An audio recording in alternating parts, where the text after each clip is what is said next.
Welcome to our channel. Today we how to log into PlanGrid for capturing property rehab field notes. Easy tutorial step by step clearly. Open your preferred web browser. Navigate to the PlanGrid website. On the home page, look for the login button, usually located at the top right corner. Click on the login button.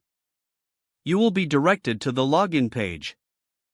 Here, enter your email address associated with your PlanGrid account. Next, input your password in the designated field. After entering your credentials, click on the Sign In button. If the information is correct, you will be successfully logged into your PlanGrid account.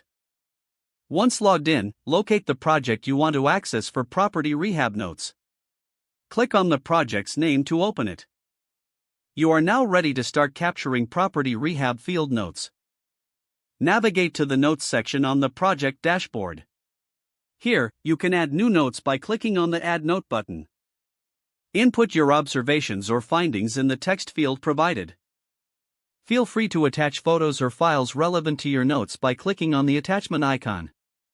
Once everything is filled out, click Save to store your notes. You can view all your captured field notes in this section at any time. That's how you log into PlanGrid and capture property rehab field notes efficiently.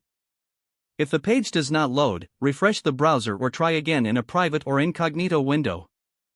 Make sure you are using the correct email address, then retype it carefully to avoid small typos. If your password is not accepted, use the reset option and create a new strong password you can remember. Check your spam folder for verification or security emails, then complete any requested confirmation steps. Enable two-factor authentication if available to improve account security and reduce unauthorized access risk. After signing in, review your profile details so your contact information and settings are accurate and current. If you see an error message, note it down and try again after restarting your device and internet connection. Log out when you finish, especially on shared devices, to keep your account and payment information secure. If the page does not load, refresh the browser or try again in a private or incognito window. Don't forget to like this video and subscribe to our channel for more step-by-step tech guides.